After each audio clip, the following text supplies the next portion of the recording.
حساب حشر میں پروردگار مت کرنا،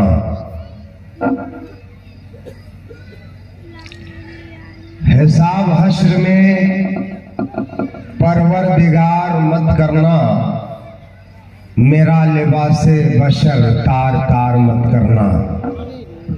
بے شک سبحان اللہ ماشاء اللہ۔ گناہگار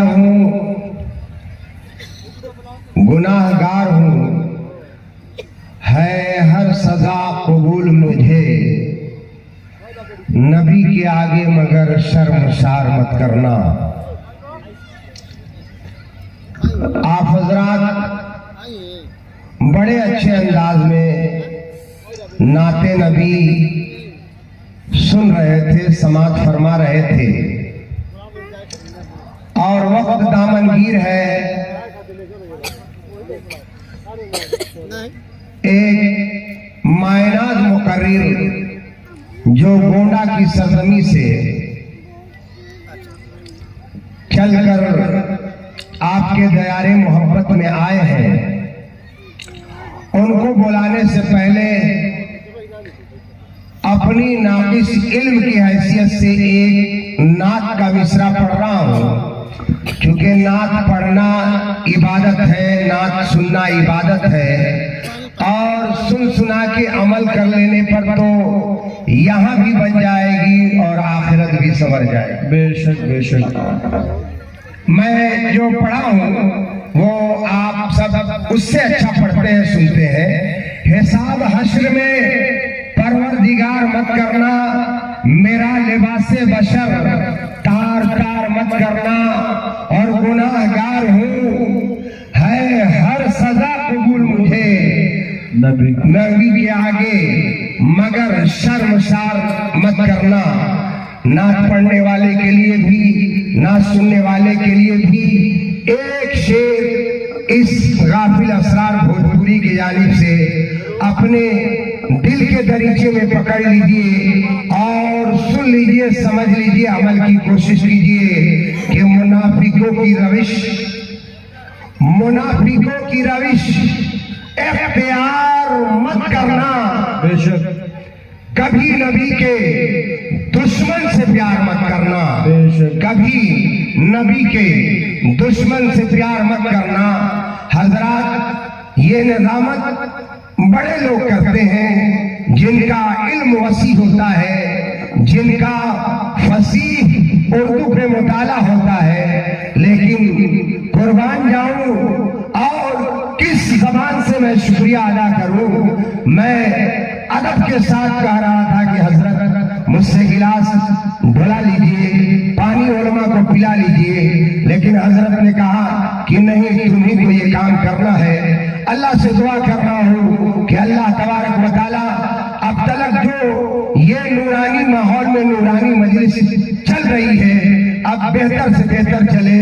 کچھ لوگ اگر کھڑے ہوں تو وہ محبت سے بیٹھ جائیں، کچھ لوگ باہر ہوں تو ادب سے چلے آئیں، ذکر مصطفیٰ میں نہ چلنا کر کے، کیونکہ عرب سے ہوا آ رہی ہے۔ میں تو اتنا کہوں گا، اگر آپ کو ٹہلنا ہے تو جائیے بیوی کے آغوش میں بیٹھ جائیے، اگر آپ کو ٹہلنا ہے تو جائیے سر سلیل پاکیزہ آنچل کا مطالعہ کیجئے، اگر ٹہلنا ہے تو انڈیا ٹوڈے آپ دیکھ لیجئے، اگر ٹہلنا ہے تو پپسی کھیل لیجئے، لیکن ذکر مصطفیٰ میں اگر آئے ہیں تو ادب سے آ جائیے۔ پیار سے بلا رہا ہوں، محبت سے بلا رہا ہوں، ایسا ناظم ہندوستان میں، ادنا ناظم آپ کو پہلی مرتبہ آپ کے بیچ میں ملا ہے۔ میں آپ سے کہا ہوں، یہ دیا خاموش ہے مگر کسی کا دل تو جلتا ہے، چلے آؤ جہاں تک روشنی معلوم ہوتی ہے۔ آپ سب لوگ اچھے ہیں، بیٹھنے کے لیے کہا گیا بیٹھ گئے،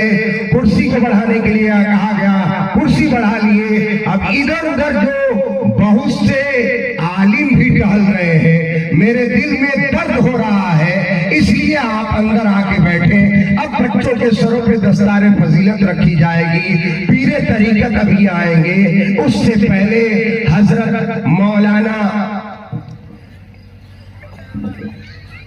حضرت مولانا مفتی پرویز احمد صاحب ابھی آئیں گے اور چند منٹ آپ کے بیچ رہیں گے. میں اتنا کہوں گا کہ شہد باتوں میں بولتا ہے وہ، نرم لہجے میں بولتا ہے وہ، ہونٹ سل جاتے ہیں گناہوں کے جب زبان کھولتا ہے وہ. اس سے میری مراد حضرت عالی جناب مولانا مفتی پرویز احمد صاحب قاسمی استاد مدرسہ فرقانیہ گونڈہ سے آئے ہیں. میں ادب سے کہہ رہا ہوں کہ آپ جو ہے رونق اسٹیج ہے، کرسی پہ آئیں اور خطاب فرمائیں. کرسی صحیح ہے.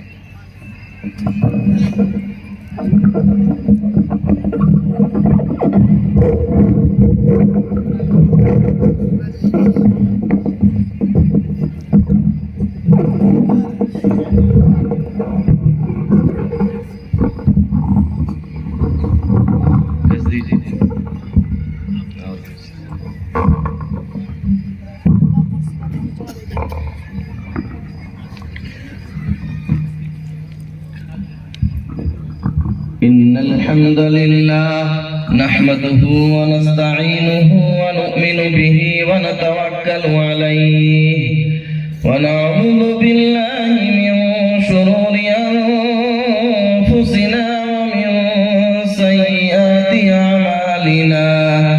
من يهده الله فلا مضل له ومن يضلل فلا هادي له. ونشهد أن لا إله إلا الله وحده لا شريك له. ونشهد أن محمدا عبده ورسوله. أما بعد فأعوذ بالله من الشيطان الرجيم. بسم الله الرحمن الرحيم. يا أيها الذين آمنوا لا ترفعوا أصواتكم فوق صوت النبي ولا تجهروا له بالقول كجهر بعضكم لبعض أن تحبط أعمالكم وأنتم لا تشعرون. صدق الله مولانا العظيم. نہ رئیس ہوں نہ امیر ہوں، نہ میں بادشاہ نہ وزیر ہوں. در مصطفیٰ ہے میری سلطنت، اسی سلطنت کا میں فقیر ہوں. صلی اللہ علیہ وسلم. میں شکریہ پیش کرتا ہوں اپنے بڑے بھائی صوفی باصفا حافظ مظفر حسین صاحب کا، اور اس ادارے کے روح رواں حافظ جاوید صاحب. بہت سندر، خوبصورت اور ذو معنی نظامت کر رہے ناظم صاحب کا، جنہوں نے ہمیں اس لائق سمجھا کہ وہ آپ کے سامنے پیش کریں. میں سب سے پہلے مبارکباد پیش کرتا ہوں اور دل کی اتھاہ گہرائیوں سے ان تمام بچوں کو دعائیں دیتا ہوں جن کے سینوں نے آج اللہ کی مقدس قرآن کو سمویا ہے، جن کے سروں پر آج دستار فضیلت رکھی جائے گی، جن کے سروں پر آج عزت و وقار کا تاج رکھا جائے گا. اور ان سے بڑھ کر مبارکباد کے مستحق ہیں ان کے وہ ماں باپ جنہوں نے مادیت کے اس دور میں، جنہوں نے فتنوں کے اس دور میں، جنہوں نے دنیا کے دوڑ کے اس دور میں اپنے بچوں کو اللہ اور اس کے رسول کے نام پر وقف کیا. اللہ ایسے تمام والدین کی محنتوں کو قبول فرمائے. اور سب سے بڑھ کر مبارکباد کے مستحق ہیں ان کے وہ اساتذہ، ان کے وہ ذمہ داران اور ان کے پیچھے محنت کرنے والا وہ عملہ جنہوں نے اپنا سب کچھ ان کے پیچھے قربان کیا، جنہوں نے آج ان کو اس لائق بنایا کہ یہ اسٹیج پر ہیں اور ہم اور آپ نیچے ہیں. جو آج کھڑے ہوں گے اور ان اولیاء اللہ کے ہاتھوں سے جن کے قدموں کے نیچے فرشتے پر بچھاتے ہیں، ان جن کے پیروں کے نیچے فرشتے پر رکھتے ہیں، آج انہی کے ہاتھوں سے ان کے سروں پر عظمت کا تمغہ امتیاز رکھا جائے گا۔ اللہ تعالیٰ ایسے تمام محنت کرنے والوں کو قبول فرمائے، ان علماء ان حفاظ کو بھی قبول فرمائے، اس ادارے کو بھی قبول فرمائے۔ اللہ دن دوگنی رات چوگنی ترقی نصیب فرمائے۔ میں آپ کو ایک بات بتاؤں کہ مدرسے کی اصل قربانی کیا ہے؟ آپ کیا سمجھ رہے ہیں؟ آپ سوچ رہے ہیں ہم پیسہ دیتے ہیں، ہماری زکوٰۃ ہمارے صدقات سے مدرسے چلتے ہیں۔ مدرسوں کا کمال کیا ہے؟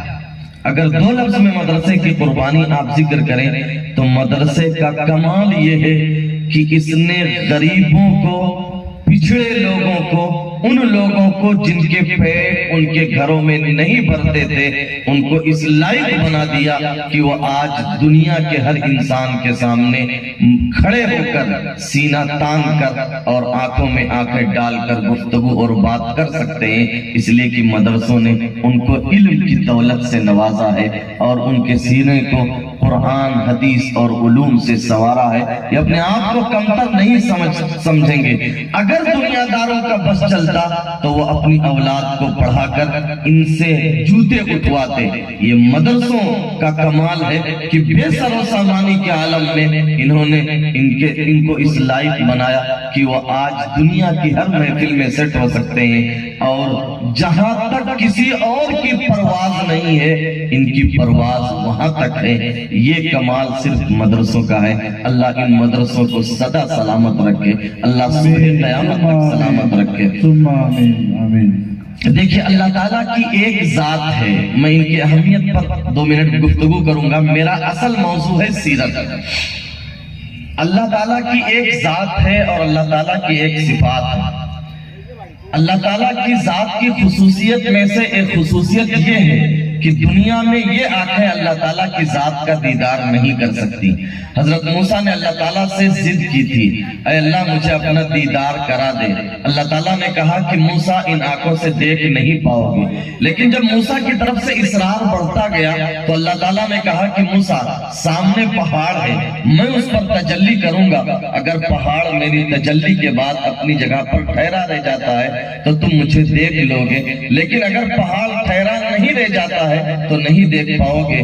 فلما تجلی ربہ للجبل جعلہ دکا وخر موسیٰ صعقا، جب اللہ تعالیٰ نے پہاڑ پر تجلی فرمائی تو پہاڑ چور چور ہو گیا، پہاڑ کی دھجیاں اڑ گئیں اور پہاڑ کے پرخچے اڑ گئے۔ موسیٰ علیہ السلام بے ہوش ہو کر گر گئے۔ یہ اللہ تعالیٰ کی تجلی تھی پہاڑ کے اوپر جو برداشت نہیں کر سکا۔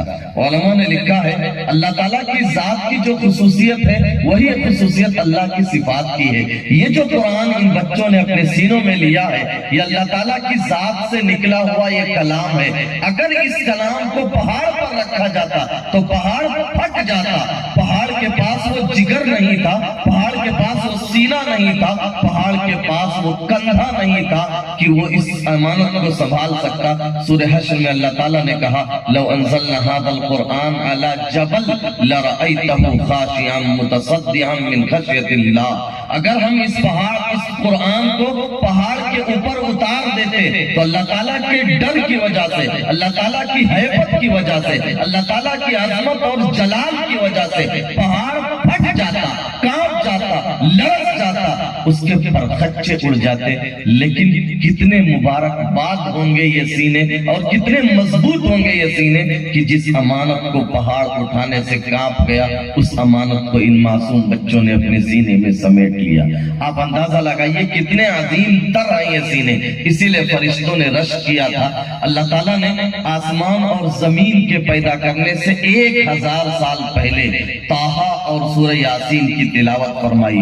قرأ اللہ سبحانہ وتعالی طٰہٰ و یاسین قبل ان یخلق آدم ب1000 عام، آدم علیہ السلام کے پیدا کرنے سے 1000 سال پہلے جب اللہ تعالیٰ نے سورہ طٰہٰ اور سورہ یاسین کی تلاوت فرمائی، فرشتوں نے سنا تو کہا طوبى لأمة تنزل عليهم هذا، اس امت کی کتنی خوش نصیب امت ہوگی وہ جس کے اوپر یہ قرآن اترے گا، کتنے خوش نصیب ہوں گے وہ سینے جن کے اندر یہ قرآن سمایا ہوا ہوگا، اور کتنی خوش نصیب ہوں گی وہ زبانیں جو اس قرآن کی تلاوت کریں گی۔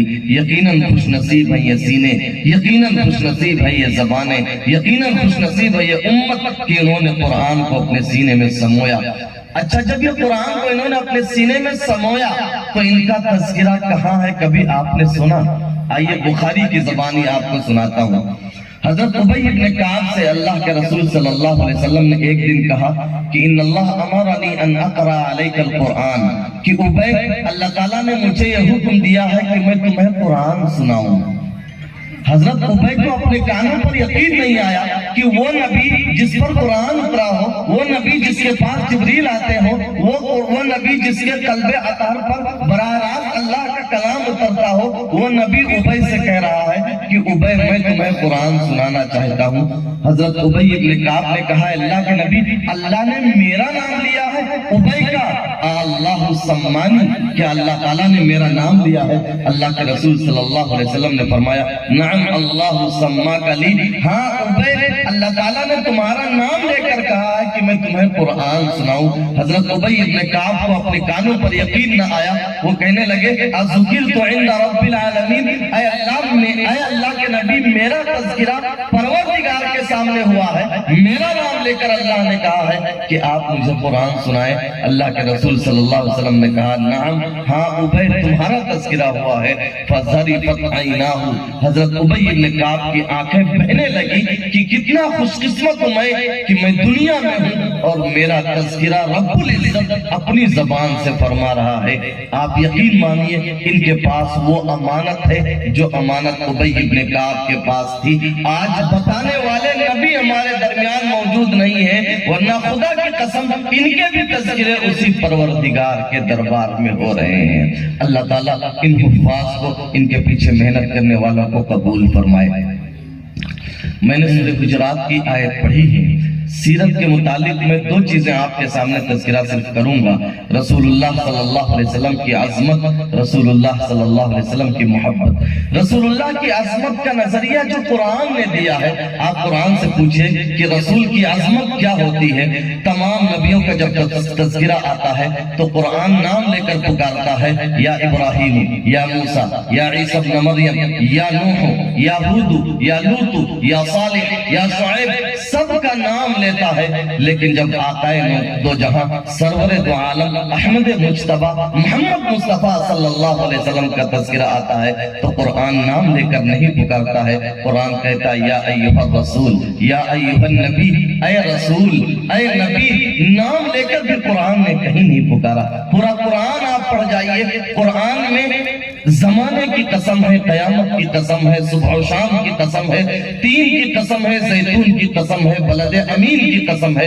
پورے قرآن میں کسی شخصیت کی قسم نہیں کھائی گئی ہے، لیکن جب آپ قرآن کا مطالعہ کرو تو قرآن میں صرف ایک انسان کی قسم کھائی گئی ہے، اور وہ ہے ہمارے اور آپ کے مولا حضرت محمد مصطفیٰ صلی اللہ علیہ وسلم۔ لعمرک انہم لفی سکرتہم یعمہون، آپ کے عمر کی قسم کھائی گئی ہے، آپ کی زندگی کی قسم کھائی گئی ہے۔ قرآن نے آپ کی عظمت کا یہ تصور دیا کہ ہمارا ایمان اس وقت مکمل ہوگا جب تمام نبیوں پر ایمان لائیں، لیکن تمام نبیوں کا ایمان کب مکمل ہوگا؟ تو قرآن کہتا ہے لَتُؤْمِنُنَّ بِهِ وَلَتَنْصُرُنَّ، اللہ نے آدم سے لے کر عیسیٰ تک تمام نبیوں سے یہ عہد لیا تھا کہ اگر محمد الرسول اللہ صلی اللہ علیہ وسلم تمہارے بیچ میں مبعوث ہوتے ہیں تو تمہارے لیے ضروری ہے کہ ان پر ایمان لاؤ، اور صرف ایمان ہی نہ لاؤ بلکہ ان کی نصرت کے لیے، ان کی مدد کے لیے اور ان کی حمایت کے لیے تم کھڑے رہنا۔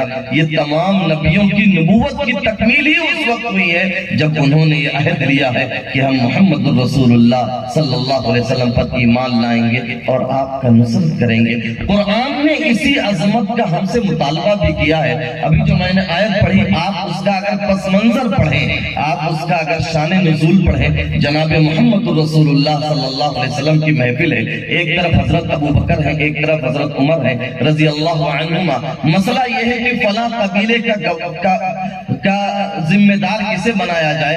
ایک صاحب کہتے ہیں کہ حضرت اقرا ابن حابس کو بنا دیا جائے، ایک صاحب کہتے ہیں کہ حضرت طاقہ ابن معبد کو بنا دیا جائے۔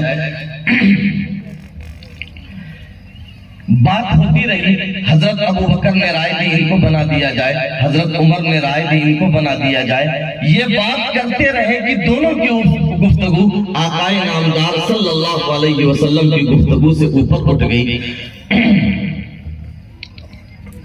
ہم اپنے اس اسٹیج پر ہمارے اس آج کی بزم کے اس رونق، ہماری اس مجلس کی جان، ہماری اس محفل کی آبرو حضرت مولانا وسیم احمد صاحب نقشبندی زیدہ فضلہ، ہم ان کا استقبال کرتے ہیں۔ اللہ حضرت کو عمر دراز نصیب فرمائے، صحت اور عافیت سے نوازے۔ درود شریف پڑھ لیں۔ اللہم صلی علی محمد عبدک و رسولک وصلی علی المؤمنین والمؤمنات وعلی المسلمین والمسلمات۔ نبی کی عظمت کا آپ دل میں رکھیے کہ رسول اللہ صلی اللہ علیہ وسلم کی محفل میں حضرت ابو بکر اور حضرت عمر کی آواز نبی کی آواز سے بلند ہو جاتی ہے۔ کون ہے حضرت عمر؟ حضرت ابو بکر جن کے بارے میں کہا گیا کہ لو وزن ایمان ابو بکر بھی ایمان الناس لرجح ایمان ابو بکر، اگر ایک پلڑے میں پوری امت کا ایمان رکھ دیا جائے، دوسرے پلڑے میں ابو بکر کا ایمان رکھ دیا جائے تو حضرت ابو بکر کے ایمان والا پلڑا جھک جائے گا۔ وہ حضرت ابو بکر جن کے بارے میں اللہ کے نبی صلی اللہ علیہ وسلم نے فرمایا میں نے تمام امت کا احسان چکا دیا ہے، ابو بکر تنہا وہ انسان ہے جن کا احسان میں دنیا میں چکا نہ سکا، ان کے احسان کا بدلہ اللہ دے گا۔ حضرت ابو بکر رسول اللہ صلی اللہ علیہ وسلم کے قصر ہیں۔ دوسری طرف عمر ہیں جن کے بارے میں اللہ کے نبی نے فرمایا اگر میرے بعد نبوت کا سلسلہ چلتا تو عمر اس لائق تھے کہ ان کو نبی بنا دیا جاتا، لیکن جب ان دونوں کی آواز نبی کی آواز سے بلند ہوتی ہے اللہ کو بالکل پسند نہیں آتا ہے۔ جبریل آتے ہیں، قرآن کی آیتیں اترتی ہیں، لا ترفعوا اصواتکم فوق صوت النبی، اے ابو بکر اور عمر اور آپ دونوں کے واسطے سے قیامت تک آنے والے انسان سن لیں کہ اگر نبی کی آواز سے آواز بلند بھی ہو گئی تو ایمان چلا جائے گا، اعمال برباد ہو جائیں گے اور سینے میں جو ایک ایمان کی دولت ہے وہ رخصت ہو جائے گی۔ صحابہ نے پھر رسول اللہ صلی اللہ علیہ وسلم کی عظمت پیش کی۔ بہت وقت نہیں ہے کہ حضرت تشریف لا چکے ہیں کہ میں آپ کے سامنے تذکرہ کرتا۔ حضرت عثمان غنی رضی اللہ تعالی عنہ نے رسول اللہ صلی اللہ علیہ وسلم کے ہاتھ پر بیعت کی تھی۔ موت تک کبھی بھی حضرت عثمان غنی نے اپنا چہرہ اپنا ہاتھ شرمگاہ پر نہیں لگایا۔ وہ کہا کرتے تھے میں نے ان ہاتھوں کو نبی کے ہاتھوں میں دیا ہے، میں نے ان ہاتھوں سے نبی کے ہاتھوں پر بیعت کی ہے، میں ان ہاتھوں کو شرمگاہ پر لگا دوں، میرا ایمان گوارا نہیں کرتا۔ رسول اللہ صلی اللہ علیہ وسلم کی اہلیہ محترمہ ہماری اور آپ کی ماں رملہ بنت ابی سفیان، حضرت ام حبیبہ رضی اللہ تعالیٰ عنہ کے سگے باپ ابو سفیان ایک مدت کے بعد مدینہ جاتے ہیں اپنی بیٹی سے ملاقات کرنے کے لیے۔ ابو سفیان ابھی ایمان نہیں لائے ہیں، سوچتے ہیں کہ چلو بیٹی سے ملاقات ہو جائے۔ جب بیٹی کے گھر جاتے ہیں ایک بستر لگا ہوا ہوتا ہے، بیٹی باپ کو دیکھ کر وہ بستر پلٹ دیتی ہے۔ باپ کہتا ہے کہ بیٹی کیا میں اس لائق نہیں تھا، یہ بستر میرے لائق نہیں تھا؟ بیٹی کہتی ہے مسلمانوں نبی کی عظمت کا آپ اندازہ لگائیے، بیٹی کہتی ہے انکا امرؤ نجس، ابا جان آپ ناپاک انسان ہیں، آپ کے سینے میں ایمان کی دولت نہیں ہے، آپ پلید ہیں، گندے ہیں، یہ نبی کا بستر ہے، آپ باپ صحیح یہ تسلیم ہے لیکن آپ اس لائق نہیں ہیں کہ نبی کے بستر پر بیٹھ جائیں۔ حضرت امام مالک رحمۃ اللہ علیہ نے پوری زندگی ان کو امام دار الہجرت کہا جاتا ہے مدینہ منورہ میں گزار دی، کبھی بھی حرم کے سرحد میں انہوں نے استنجا نہیں کیا۔ کہا کرتے تھے جس مٹی نے میرے نبی کے تلوؤں کو چوما ہو، جن کنکریوں پر میرے نبی کے قدم پڑے ہوں، مالک ان کنکریوں پر پیشاب کر دے، یہ مالک کا ایمان گوارا نہیں کرتا۔ امام مالک کے استبل میں شاندار قسم کے گھوڑے تھے، کبھی بھی مدینہ کی سرحد میں امام مالک ان گھوڑوں پر سوار نہ ہوئے۔ وہ کہا کرتے تھے جن کنکریوں نے میرے نبی کے قدموں کو بوسا دیا ہو ان کنکریوں کو امام مالک اپنے گھوڑوں کی ٹاپوں سے رون دے، یہ امام مالک کے لیے زیبا نہیں دیتا۔ امام مالک کے دور میں ایک آدمی نے کہا کہ مدینے کی مٹی اچھی نہیں ہے، امام مالک نے کہا کہ اس کو 40 کوڑے لگاؤ، ہم جیسے مولویوں نے کہا کہ حضرت یہ تو بڑا گاڑھا فتویٰ ہے. امام مالک نے کہا اگر میرا بس چلتا تو میں حکم یہ دیتا کہ اس کی گردن کاٹ دو. اگر مدینے کی مٹی اچھی نہیں ہو سکتی تو اور کہاں کی مٹی اچھی ہوگی. یہ تو امام مالک تھے. بعد کے دور میں حضرت سلطان محمود غزنوی کا دربار ہے. ان کا ایک درباری ہے جس کا نام ہے تاج الدین. جب وہ دربار میں آتا ہے تو سلطان محمود اس کو محمد کہہ کر پکارتے ہیں. ایک دن جب وہ دربار میں آیا تو سلطان محمود نے اس کو تاج الدین کہہ کر پکارا. وہ گھبرا سا گیا کہ شاید بادشاہ سلامت ہم سے ناراض ہو گئے ہیں. 3 دن تک وہ دربار میں نہیں آیا. تیسرے دن جب سلطان محمود نے اس کو بلایا کہ بھائی تو دربار میں کیوں نہیں آتا, تو اس نے عرض کیا کہ بادشاہ سلامت میں گھبرا گیا تھا کہ شاید آپ مجھ سے ناراض ہیں. روز آپ مجھے محمد کہہ کر پکارا کرتے تھے, پرسوں تاج الدین کہہ کر پکارا, اس لیے میں گھبرا گیا کہ شاید آپ ناراض ہیں, میں نے دربار میں آنا چھوڑ دیا. تو سلطان محمود نے جو جواب دیا, ایمان والو اپنے سینے پر ہاتھ رکھ کر اپنے دل سے پوچھو کیا نبی کی عظمت آپ کے سینے میں ہے. سلطان محمود نے جواب دیا کہ تاج الدین جب تجھے میں محمد کہہ کر پکارا کرتا تھا میرا وضو ہوا کرتا تھا, پرسوں میرا وضو نہیں تھا, اس لیے میں نے بے وضو اپنے نبی کا نام لینا مناسب نہیں سمجھا. یہ ہے نبی کی عظمت. امام مالک مسجد نبوی میں درس دے رہے ہیں, ان کے جسم میں ایک کیڑا گھس گیا, اس نے کاٹا. حضرت نے حرکت کی تو اور کاٹا. درس کے بعد ایک شاگرد سے کہا کہ میرا کرتا اتارو. دیکھا تو بچھو تھا جس نے 16 جگہ امام مالک کو ڈنک مارا تھا. شاگرد نے عرض کیا کہ حضرت آپ پہلے بھی تو اٹھ سکتے تھے. امام مالک نے کہا میں نبی کی بات سنا رہا تھا, نبی کے ارشادات سنا رہا تھا. امام مالک کی جان جا رہی تھی, چلی جاتی, نبی کی بات کو توڑ کر میں بیچ سے کیسے اٹھ سکتا تھا. نبی کا یہ احترام مطلوب ہے ہمارے دلوں میں. نبی کے احترام ہی کا تقاضا یہ ہے کہ جب بھی نبی کا نام آئے تو عظمت کے ساتھ درود بھیجیے, کم سے کم صلی اللہ علیہ وسلم بھیجیے. حضرت امام طحاوی علیہ رحمہ نے لکھا ہے, ان کا مسلک یہ ہے کہ اگر ایک مجلس میں نبی کا تذکرہ ہزاروں بار ہو تو ہر بار درود بھیجنا واجب ہے. اگرچہ جمہور علماء کہتے ہیں کہ ایک مجلس میں ایک بار بھی اگر تذکرہ آ جائے صلی اللہ علیہ وسلم کہہ لے تو واجب ادا ہو جائے گا. بہرحال نبی کا جب بھی تذکرہ آئے آپ صلی اللہ علیہ وسلم کہیں. نبی سے جو چیزیں جڑ جائیں آپ اس کا احترام کریں. اگر کسی نے مدینے کی کھجور دے دی ہے تو آپ اسے منع نہ کریں, اسے قبول کر لیں کہ چلیے وہ ایران کی پیداوار ہے, فلسطین کی پیداوار ہو سکتی ہے, لیکن وہ مدینے کی فضاؤں سے ہو کر گزری ہے. اگر آپ کو کوئی مدینے کا عطر دے دے تو آپ اس کی ناقدری نہ کریں, اسے سینے سے لگا لیں کہ اس نے میرے محبوب کے شہر کو دیکھا ہے, اس کو میرے محبوب کی یہ شرف حاصل ہے کہ یہ میرے محبوب کی گلیوں سے یہ شیشی گزری ہے. تو اس لیے نبی کے شہروں کا بھی احترام ہونا چاہیے. نبی سے جو چیز جڑ گئی, نبی کی تعلیمات, یہ جو بچے ہیں یہ نبی کے وارث ہیں, انہوں نے نبی کے علوم کو اپنے سینے میں پرویا ہے. نبی کے پاس جو دولت تھی ان بچوں کے پاس وہی دولت ہے, بس فرق یہ ہے کہ نبی کے پاس جبریل آتے تھے, ان کے پاس جبریل نہیں آئیں گے, ورنہ دولت وہی ہے جو نبی کے سینے میں موجود تھی. تو ان کا بھی احترام ضروری ہے. تو اس لیے ہر مسلمان اپنے دل کو ٹٹولے کہ نبی کا احترام ہمارے سینے میں ہے یا نہیں. دوسری اور آخری بات کہ نبی کا دوسرا حق ہمارے اوپر یہ ہے کہ ہم نبی سے محبت کریں, اور ایسی ویسی محبت نہیں, ٹوٹ کر محبت, دنیا کی ہر چیز سے زیادہ محبت. حضرت عمر کا ہاتھ ایک دن اللہ کے رسول صلی اللہ علیہ وسلم نے پکڑا. حضرت عمر نے کہا کہ اللہ کے نبی میں دنیا کی ہر چیز سے زیادہ آپ سے محبت کرتا ہوں سوائے اپنی جان کے. آپ صلی اللہ علیہ وسلم نے فرمایا لا یا عمر ابھی تمہارا ایمان مکمل نہیں ہے. حضرت عمر پر سکتہ طاری ہو گیا. مسلم کی روایت ہے وہ خاموش ہو گئے, تھوڑی دیر کھڑے رہے. پھر حضرت عمر نے کہا کہ اللہ کے نبی اب میں آپ سے اپنی جان سے بھی زیادہ پیار کرتا ہوں. آپ صلی اللہ علیہ وسلم نے فرمایا الآن یا عمر, اے عمر اب ایمان مکمل ہوا ہے جب نبی کو اپنی جان سے بھی زیادہ چاہو. نبی کی محبت ہمارے سینوں میں دنیا سے ہر چیز سے زیادہ ہونی چاہیے. آپ یاد کیجئے کہ عرب کا صحرا ہے, پھانسی کا فندہ ہے, اوپر خبیب ابن عدی کو لٹکایا گیا, نیچے ابو سفیان کھڑے ہو کر کہہ رہا ہے کہ نبی اے خبیب کیا تجھے یہ بات پسند ہے کہ پھانسی کے فندے سے اتار لیا جائے اور تیری جگہ تیرے نبی حضرت محمد مصطفیٰ صلی اللہ علیہ وسلم کو لٹکا دیا جائے.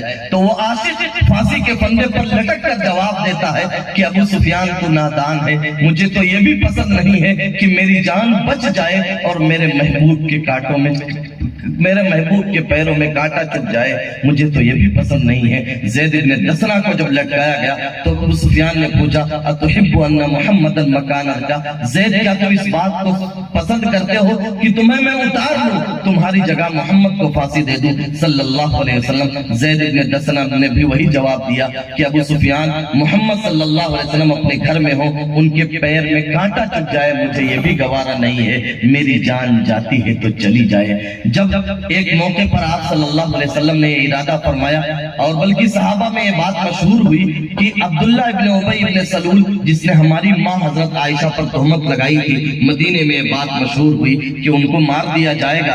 ان کے سگے بیٹے ان کا بھی نام عبداللہ ہے، وہ آئے اللہ کے رسول صلی اللہ علیہ وسلم کے پاس، ایمان والوں محبت دیکھیے، دنیا کی ہر چیز سے زیادہ محبت، کہنے لگے اللہ کے نبی میں نے سنا ہے آپ میرے باپ کو مارنا چاہتے ہیں، اللہ کے نبی اگر کوئی اور مسلمان میرے باپ کو مارے گا، بہرحال وہ میرا باپ ہے، ہو سکتا ہے میرے جذبات جاگ جائیں، اگر آپ میرے باپ کو مارنا چاہتے ہیں اللہ کے نبی یہ غلام حاضر ہے، یہ بیٹا حاضر ہے، آپ حکم کیجئے میں اپنے باپ کی گردن کاٹ کر آپ کے قدموں میں پیش کر دوں گا۔ آپ سے زیادہ باپ تھوڑی ہے، آپ سے زیادہ عزیز، آپ سے زیادہ پیارا باپ تھوڑی ہو سکتا ہے۔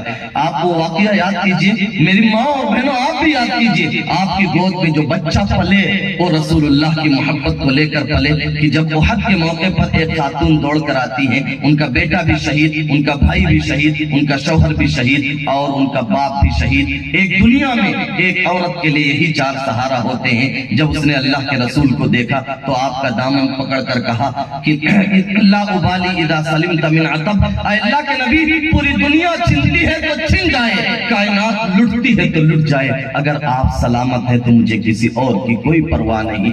میں ایک واقعہ سنا کر اپنے یہاں سے رخصت ہوتا ہوں۔ میں سمجھتا ہوں کہ حضرت کی موجودگی میں اتنا بولنا بھی بے ادبی ہے، لیکن مجھے آدھا گھنٹہ دیا گیا تھا، میں سوچتا ہوں کم سے کم کرایہ تو حلال کر لوں۔ بہرحال اللہ کے رسول غزوہ بدر کا احد کا موقع ہے، جنگ چھڑی ہے، ایمان والوں محبت دیکھیے اللہ کے نبی صلی اللہ علیہ وسلم سے۔ حضرت عبداللہ ابن جحش ملتے ہیں سعد ابن ابی وقاص رضی اللہ تعالیٰ عنہ سے، کہتے ہیں آؤ دعا کریں۔ جب دونوں دعا کرتے ہیں، پہلے سعد ابن ابی وقاص نے دعا کی کہ اللہ جب دشمن سے ملاقات کرانا تو خوب بار دشمن سے ملاقات ہو، وہ مجھے مارے میں اس کو ماروں، وہ مجھے قتل کرے میں اس کو قتل کروں، بالآخر میں اس کو مار دوں، اس کا ساز و سامان چھین لوں۔ عبداللہ ابن جحش نے کہا آمین۔ لیکن جب عبداللہ ابن جحش نے دعا کی، ایمان والوں وہ سنو، یہ ہے محبت۔ عبداللہ ابن جحش نے کہا کہ اللہ جب دشمن سے ملاقات ہو تو کسی بھاری بھرکم دشمن سے ملاقات کرانا، وہ میرے اوپر حملہ کرے میں اس پر حملہ کروں، بالآخر وہ مجھے پٹک دے، میرا پیٹ چیر دے، میری ناک کاٹ لے، میرا کان کاٹ لے، اور جب میں کل تیرے دربار میں پہنچوں تو تو اتنا پوچھ لے فیما جدی انفک و اذنک یا عبداللہ، اے عبداللہ یہ تیری ناک کیوں کاٹی گئی، تیرا کان کیوں کاٹا گیا، تیرا پیٹ کیوں چیرا گیا، میں کہہ دوں اے اللہ تیرے لیے، تیرے نبی کے لیے بس میری اتنی سی حسرت ہے، اور اللہ تو کہہ دے صدقت یا عبداللہ، اے عبداللہ تو نے سچ کہا ہے۔ پھر ہوا بھی یہی کہ غزوہ احد میں حضرت عبداللہ ابن جحش کا پیٹ چیرا گیا، ناک کاٹی گئی، کان کاٹا گیا، اور اللہ اور اس کے رسول کی محبت میں ایک دھاگے میں پرویا گیا۔ احد میں جب اللہ کے نبی کو دشمنوں نے گھیرا تو آپ نے اعلان کیا کون ہے جو ان دشمنوں کو بھگائے اور جنت میں میرا ساتھی بنے؟ 7 انصاری کھڑے ہوئے، ایک ایک کرتے شہید ہوتے گئے۔ آخر میں باری آئی حضرت زیاد ابن سکن کی، ان کو زخم لگی، دور جا کر گرے۔ جب جنگ تھوڑی سی چھٹی، اللہ کے رسول صلی اللہ علیہ وسلم نے بلایا، ان کو اٹھوایا کہ اٹھا کر لاؤ۔ اتفاق سے زیاد ابن سکن کو جب اٹھا کر لایا گیا، ایمان والوں سنو محبت کی داستان، زیاد ابن سکن کو جب اٹھا کر لایا گیا تو اللہ کے نبی کے پیروں کے پاس جب پہنچے ہیں تو صحابہ سے زیاد ابن سکن چھوٹ گئے اور وہ آپ کے قدموں پر گرے ہیں، زیاد کے ہونٹ اٹھے اور اللہ کے نبی کے قدم، اور وہیں ان کی روح نکل گئی، محبوب کے قدموں میں دم توڑ دیا۔ خدا کی قسم ایک دو نہیں، کروڑوں زندگیاں ایسی موت پر قربان کی جا سکتی ہیں، یہ ہے نبی سے محبت۔ اسی غزوے میں حضرت ابو طلحہ انصاری نے جب دیکھا کہ دشمنوں نے گھیرا ہے اللہ کے رسول صلی اللہ علیہ وسلم کو، آپ آگے آئے۔ ابو طلحہ انصاری نے اللہ کے رسول صلی اللہ علیہ وسلم کو اپنی پیٹھ کے پیچھے کیا، اور جب ابو طلحہ انصاری اپنے کمان سے تیر پھینکتے تھے اللہ کے رسول صلی اللہ علیہ وسلم ایسے جھک کر دیکھتے تھے کہ دیکھو طلحہ کا تیر گرا کہاں۔ حضرت ابو طلحہ انصاری ایسے ہاتھ سے اشارہ کرتے تھے، نہری دون نہری، اے اللہ کے نبی آپ باہر جھانکیں گے، سامنے سے کوئی تیر آئے گا آپ کو لگ جائے گا، اے اللہ کے نبی یہ غلام کی گردن حاضر ہے، اے اللہ کے نبی یہ سینہ ہے، یہ چھلنی ہو جانے دیجئے، یہ کٹ جانے دیجئے، جب یہ نہیں رہے گا تب آپ باہر نکلیے گا، ابھی اسے چھلنی ہو جانے دیجئے۔ اس دن حضرت ابو طلحہ انصاری نے تین تیر کمان توڑ دیے، جب تیر ختم ہوئے تو نیزوں سے حملہ شروع کیے۔ ابو طلحہ انصاری کے جسم پر بخاری کے مطابق 39 زخم آئے تھے، نبی صلی اللہ علیہ وسلم کو بچاتے ہوئے اپنے محبوب کو بچا لیا، 39 زخم کھا لیا۔ 39 زخم لگا ہوا یہ انسان جب جنگ چھٹی، اللہ کے رسول صلی اللہ علیہ وسلم ایک پتھر پر بیٹھنے لگے، آپ کا چونکہ دندان مبارک شہید ہو چکا تھا، چہرہ زخمی تھا، خون گر گیا تھا، آپ سے اس پتھر پر بیٹھا نہیں جا رہا تھا، اونچائی پر چڑھا نہیں جا رہا تھا۔ حضرت ابو طلحہ انصاری آئے، نیچے لیٹ گئے زمین پر، 39 زخم لگے ہیں، کہا کہ اللہ کے نبی اس غلام کی پیٹھ کو زینہ بنا لیجئے اور اس پتھر پر بیٹھ جائیے۔ حضرت اللہ کے نبی صلی اللہ علیہ وسلم نے اپنے اس غلام کی پیٹھ پر قدم رکھ کر جب پتھر پر آپ بیٹھے ہیں تو آپ نے فرمایا، اوجب ابو طلحہ تم نے اپنی اداؤں سے دنیا ہی میں جنت کو خرید لیا، جنت سج دھج کر تیرا انتظار کر رہی ہے۔ 1 منٹ کا ایک آخری واقعہ کہ حضرت انصار کے سردار ہے سعد ابن ربی، اسی احد کا واقعہ ہے، 70 زخم تیر اور تلواروں کے لگے ہیں۔ اللہ کے رسول صلی اللہ علیہ وسلم نے زید ابن ثابت کو بھیجا کہ جاؤ دیکھ کر آؤ کہ میرا وہ محبوب سعد ابن ربی کہاں ہے، اور اگر زندہ ہو تو میرا ان سے سلام کہنا اور کہنا کیسا محسوس کر رہے ہو۔ ایمان والوں محبت کی داستان سنیے۔ حضرت زید ابن ثابت کاتب وحی ہیں، گئے ہیں جب سر کے پاس کھڑے ہوئے، انہوں نے آنکھیں کھول دی سعد ابن ربی نے، انہوں نے کہا کہ سعد اللہ کے نبی نے آپ کو سلام کہا ہے، انہوں نے کہا کہ میرا بھی سلام میرے محبوب سے کہہ دینا۔ پھر زید ابن ثابت نے کہا، پوچھا کیسا محسوس کر رہے ہو؟ حضرت سعد ابن ربی نے کہا جنت کی خوشبوئیں اور ہوائیں محسوس کر رہا ہوں۔ پھر جب زید ابن ثابت پلٹنے لگے تو سعد ابن ربی نے روک کر کہا، جسم پر 70 زخم ہے کہ اے زید جا کر میری قوم انصار سے کہہ دینا کہ اگر ایک آنکھ بھی زندہ ہے، ایک پلک بھی جھپک رہی ہے، ایک جسم میں بھی جان باقی ہے اور دشمنوں کے ہاتھ نبی تک پہنچ گئے تو کل اللہ کے یہاں تمہارا کوئی عذر قبول نہیں ہوگا۔ اتنا کہہ کر آنکھیں بند کر لی اور ہمیشہ ہمیشہ کے لیے زندہ ہو گئے۔ یہ ہے نبی کی محبت۔ وقت کم ہے، پھر کبھی موقع ملا تو داستان عشق اور محبت پھر چھیڑا جائے گا۔ جیسے ہمیں نبی سے محبت ضروری ہے، یہ ہمارے ایمان کا حصہ ہے۔ اگر دنیا کی ہر چیز سے زیادہ ہم نبی سے محبت نہیں کرتے، ہم کامل اور مکمل ایمان والے نہیں ہیں۔ یہ صرف ایمان کے نام پر ایک ڈھونگ ہے، ایک ڈھول ہے جو بج رہا ہے، اندر سے کھوکھلا ہے۔ اس لیے دنیا کی ہر چیز سے زیادہ محبت کریں۔ اگر نبی سے محبت ہے تو نبی سے جو چیزیں جڑی ہیں ان سے محبت کریں، نبی کے اہل بیت سے محبت کریں، نبی کے صحابہ سے محبت کریں۔ کسی صحابہ کا نام، کسی صحابی کا نام بے ادبی سے لے لینا یا یوٹیوب پر کسی کی تقریر سن کر غلط کمنٹ کر دینا، خدا کی قسم نبی کے سامنے کیا ہم اور آپ جواب دیں گے جب نبی ہمیں دیکھ کر چہرہ پھیر لیں گے کہ اس کو بھگاؤ، اس نے میرے صحابی کے بارے میں غلط رائے رکھی تھی۔ ہماری یہاں بھی زندگی برباد ہوگی اور عقبہ بھی برباد ہو جائے گی۔ صحابی سے محبت ہو، یہ نبی کے علوم کے وارث ہیں، ان سے محبت ہو۔ آپ کو ان کی عظمت کا اندازہ نہیں ہے، یہ پیر بعد میں رکھتے ہیں، فرشتے ان کے پیروں کے نیچے پر اپنا پہلے بچھاتے ہیں، اس لیے ان کا احترام ہو، علماء کرام کا احترام ہو، نبی کی تعلیمات کا احترام ہو۔ مسجد میں اگر نبی کی بات سنائی جا رہی ہو، آپ کے پاس ٹائم نہیں ہے، نہ سنیں چلے جائیں، لیکن وہاں بیٹھ کر آپ بات کریں، آواز بلند کریں، یہ نبی کی تعلیمات کے احترام کے خلاف ہے۔ علماء موجود ہیں، ایمان کے جانے کا خطرہ ہے۔ اللہ ہمیں عمل کی توفیق عطا فرمائے۔ وما علینا الا البلاغ۔